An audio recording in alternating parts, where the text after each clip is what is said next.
الحمد لله الذي خلق الكون والسماوات العلى والصلاة على رسوله المجتبى أما بعد فأعوذ بالله من الشيطان الرجيم بسم الله الرحمن الرحيم واعتصموا بحبل الله جميعا ولا تفرقوا صدق الله العلي العظيم. أيها المستمعون الأكارم، أريد أن أقدم أمامكم حول ما تقضي إلى انحطاط المسلمين وخسرانهم الحالي،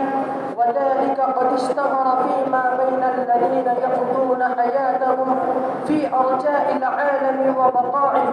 أن الزعزعة والبؤس تؤدي إلى انحطاط المسلمين وخسرانهم في هذا العصر،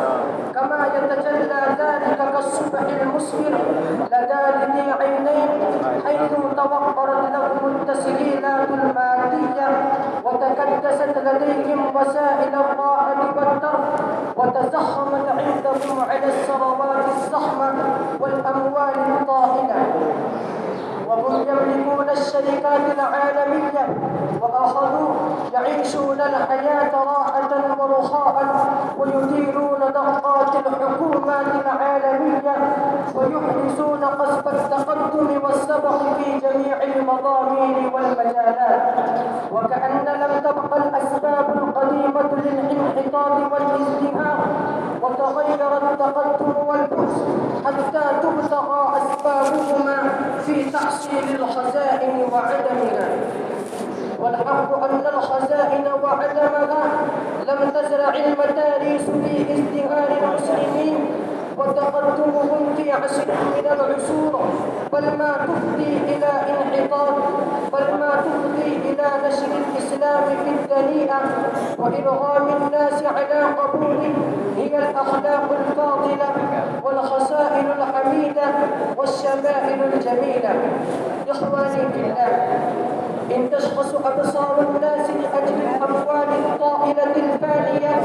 فلا تختلج في قلب ما البتة حول الارتباط بالإسلام والمسلمين والشريعة المحمدية الباقية، فضلا عن أن يقوموا بواجب دعوة الإسلام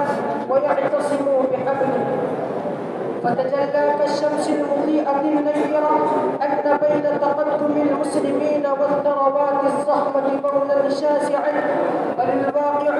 أن النسيان أصاب عقولهم وأحاط قلوبهم فألهاهم عن ذكر الله والامتثال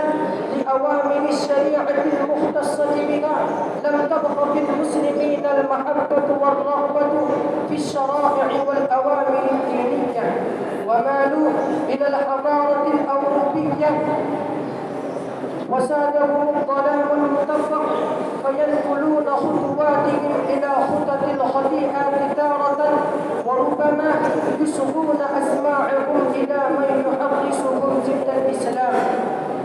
فما يخطر في قلوبهم يلقونه إلى من يصادقونهم وإلى العامة والخاصة غير مبالين بالوفاق والوئام والوحدة والتعازل، فيلقون بذرة الاختلاف والنفاق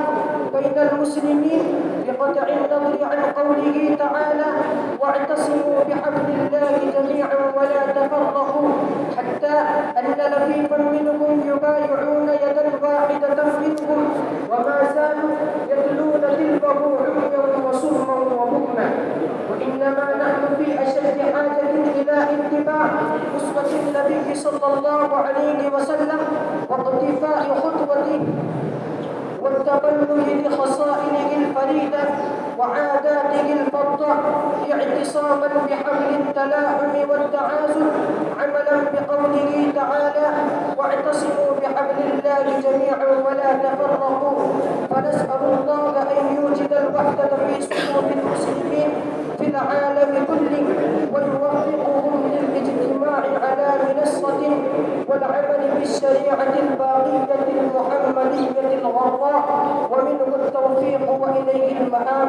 آمين. وما توفيقي إلا بالله.